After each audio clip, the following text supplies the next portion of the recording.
Welcome to the INFINIX Hot Wi-Fi, and I'll show you how to install iPhone keyboard on this device.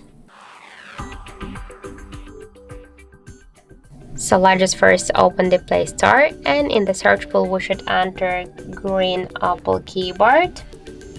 And now we should get this application, so that's why tap to install and wait a couple of seconds while this application downloading and then installing on your device.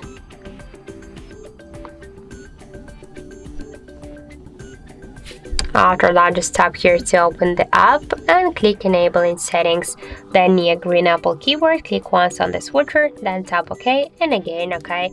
After that, just go back and tap to switch input methods and switch your keyboard to green Apple keyboard. Now we can see that the process is finished. So let's go, for example, here into the app search to see the new look of our device keyboard, and we can see that this keyboard is so close to the iPhone one as they all of these emojis. So that's it. Thank you for watching, and if you find this video helpful, don't forget to leave a like, comment and to subscribe our channel.